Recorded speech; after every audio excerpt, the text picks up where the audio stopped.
बिस्मिल्लाहिर्रहमानिर्रहीम। धूप में बैठना कैसा है? हजूर सल्लल्लाहु अलैहि वसल्लम ने धूप और साए में बैठने से क्यों मना फरमाया और इसके नुकसानात क्या हैं? आज की वीडियो में हम हजूर सल्लल्लाहु अलैहि वसल्लम की सुन्नतों और जदीद मेडिकल साइंस की क्या रिसर्च है, इस पर बात करेंगे।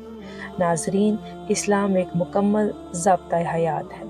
ज़िंदगी के हर शोबे में इस्लाम हमारी रहनुमाई करता है। यही वजह है कि आज 1400 साल गुजरने के बावजूद पैगम्बर इस्लाम की तालीमात ना सिर्फ मुसलमानों के लिए बल्कि हर इंसानी माशरे के लिए मिशल राह है। जदीद साइंस भी इन तालीमात से मुतासिर है और ये कहने पर मजबूर हो गई है कि इंसानी वजूद की सालमियत इस्लामी तालीमात पर अमल पैरा होने से मुमकिन है। हजूर सल्लल्लाहु अलैहि वसल्लम दाएं जानिब रो व किबला होकर आराम फरमाते थे। आज साइंस कहती है कि दिल बाएं तरफ है। अगर बाएं तरफ लेटें तो दिल के अमराज पैदा होने का कभी खतरा होता है, क्योंकि बाएं करवट लेटने से मैदा और आंतों का बोझ दिल पर पड़ता है, जिसकी वजह से दौरान खून और दिल की हरकत में कमी पैदा हो जाती है। नींद के बारे में तजर्बात से ये चीज़ वाज़े हुई कि जिन मरीज़ों को मुसलसल दाएं करवट सुलाया गया वो मरीज़ बहुत जल्द सेहतयाब हो गए, और जिन मरीज़ों को बाएं करवट सोने दिया गया वो मरीज़ बेचैन ही रहे। जदीद तहकीक से ये बात वाज़े है कि दाएं तरफ सोना दिल और मैदे के अमराज से बचाता है, हत्ता के बेहोशी और मुसलसल बेहोशी से भी महफूज रखता है। इसी तरह हजूर सल्लल्लाहु अलैहि वसल्लम का बिस्तर मुबारक नरम न था। आप सल्लल्लाहु अलैहि वसल्लम का बिस्तर चमड़े का था। हज़रत उमर रज़ियल्लाहु ताला अन्हा से मरवी है कि उन्होंने कहा, मैं रसूलुल्लाह सल्लल्लाहु अलैहि वसल्लम की खिदमत में हाजिर हुआ तो आप एक बनी हुई चटाई पर लेटे आराम फरमा रहे थे। आपकी पुश्त अनवार और उस चटाई के दरमियान कोई बिस्तर न था। चटाई के निशानात आपके पहलू पर जाहिर हो रहे थे। चमड़े के तकिए पर टेक लगाए थे जिसमें खजूर के छाल भरी हुई थी। रसूलुल्लाह सल्लल्लाहु अलैहि वसल्लम आरामदायक बिस्तर इस्तेमाल नहीं फरमाते थे। आज साइंसी तहकीक ने ये बात साबित कर दी है कि आपका ये मामूल तबी असूलों के मुताबिक और बेशुमार फ़वाइद पर मुश्तमिल था। साइंसी माहिरीन ने अपनी रिसर्च में आरामदेह बिस्तर के नुकसानात कुछ इस तरह बयान किए हैं। एक चुस्त और चलता फिरता इंसान जब आरामदेह बिस्तर इस्तेमाल करता है तो उसके उज़लात ढीले पड़ जाते हैं। वो ज़िंदगी के आम मामूलात में सुस्त हो जाता है। बहुत ज़्यादा नरम और आरामदेह बिस्तर गुर्दे पर बुरा असर छोड़ता है। हत्ता के गुर्दे की नालियों में एक पेचीदा वर्म पैदा हो जाता है।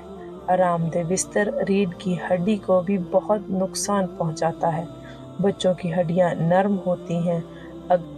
अगर उनको आरामदेह बिस्तर इस्तेमाल कराया जाए तो उनकी हड्डियां टेढ़ी हो जाती हैं और पूरी ज़िंदगी मजदूरी उनका मुकद्दर बन जाती है। अमेरिकी काउंसिल फॉर हेल्थ ने अपनी हालिया रिपोर्ट में चमड़े का जिक्र भी किया है।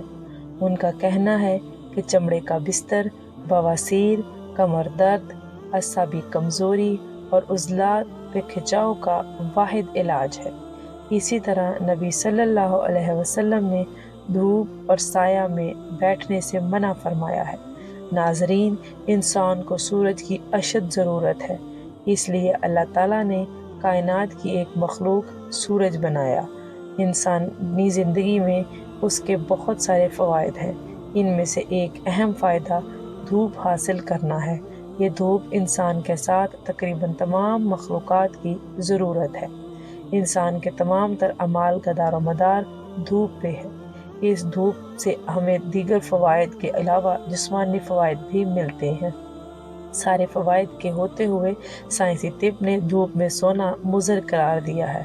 हालांकि इस्लामी तिब में धूप में सोने की ममानत या नुकसान का जिक्र नहीं है। अलबत्ता धूप और साया के दरमियान बैठना या सोना इस्लाम में मना है।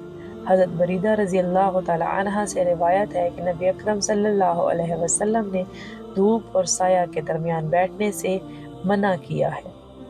اسی طرح سنن ابو داؤد میں روایت ہے کہ نبی صلی اللہ علیہ وسلم نے فرمایا، جب تم میں سے کوئی دھوپ میں ہو اور سمٹ جائے کہ بعض حصہ دھوپ میں اور بعض سایہ میں ہو تو کھڑے ہو جاؤ، یعنی وہ جگہ چھوڑ دو۔ دھوپ میں نکلنا، اس میں بیٹھنا اور خصوصاً سردی کے موسم میں دھوپ میں لیٹ جانا یہ امر طبی ہے، لیکن حدیث کی روشنی میں دھوپ اور سائے کے درمیان بیٹھنا یا لیٹنا منع ہے۔ اس حدیث میں جو ممانعت آئی ہے اس میں اہل علم کے درمیان کچھ اختلافات ہیں۔ بات یہ ہے کہ یہ ممانعت ادب و ارشاد کے زمرے میں ہے، اسے کراہت پہ محمول کی جائے، حرمت پہ نہیں، کیونکہ حرمت پہ دلالت کرنے کے لیے نص چاہیے۔ گویا دھوپ اور سائے کے درمیان لیٹنا یا بیٹھنا مکروہ ہے، حرام نہیں ہے۔ آدھا دھوپ میں آدھا سائے میں بیٹھنے کا طبی نقصان یہ بیان کیا جاتا ہے کہ میڈیکل سائنس یہ کہتی ہے کہ اس طرح کرنے سے انسان کے خون کی گردش میں فرق آ جاتا ہے، یعنی جو حصہ دھوپ میں ہوگا اس میں خون کی گردش تیز، جبکہ جو حصہ چھاؤں میں ہوگا اس میں گردش آہستہ ہو جائے گی۔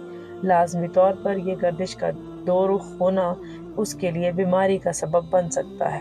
سبحان اللہ، کیا حکمتیں ہیں! فرمان رسول میں جب سائنس کا وجود نہیں تھا تب ہی سب بتا دیا۔ ایک روایت میں ہے کہ نبی اکرم صلی اللہ علیہ وسلم نے دھوپ اور سائے والی جگہ پر بیٹھنے سے منع فرمایا اور فرمایا یہ شیطان کے بیٹھنے کی جگہ ہے۔ اس روایت میں شیطان کے بیٹھنے کی جگہ سے مراد یہ ہے کہ شیطان جیسے پریشان کرنا چاہتا ہے اس کو ایسی جگہ پر بیٹھنے یا لیٹنے کی طرف راغب کرتا ہے، اور گویا اس جگہ پر کسی شخص کے بیٹھنے یا لیٹنے کا سبب شیطان بنتا ہے، اور اس سے شیطان اپنے مقصد کہ وہ شخص تکلیف اور دکھ میں مبتلا ہو کامیاب ہو جاتا ہے، کیونکہ شیطان جس طرح انسان کے دین کا دشمن ہے اسی طرح اس کے بدن کا بھی برا چاہنے والا ہے۔ خلاصہ یہ ہے کہ آپ علیہ السلام کا یہ حکم طبی اعتبار سے ہے کیونکہ اس میں نقصان کا اندیشہ ہے، ورنہ شرعاً اس طرح کرنے میں کوئی گناہ نہیں، بلکہ اس سے بچ جانا بہتر ہے۔ یعنی یہ حکم وجوبی اور تاکیدی نہیں ہے بلکہ مشفقانہ اور خیرخواہی پر مبنی ہے۔ اسی طرح نبی اکرم صلی اللہ علیہ وسلم نے اوندھے منہ لیٹنے سے منع فرمایا۔ اوندھے منہ لیٹنے سے تمام اعضاء ہضم اور اعضائے رسیہ اوندھے اور بے ترتیب ہو جاتے ہیں۔ اس کا سب سے پہلا نقصان دماغ پر پڑتا ہے۔ دماغی لہریں اپنی ترتیب سے ہٹ کر دوسرے منفی رخ اختیار کر لیتی ہیں، حالانکہ وہ مسلسل مثبت انداز سے انسان کو فائدہ پہنچاتی ہیں۔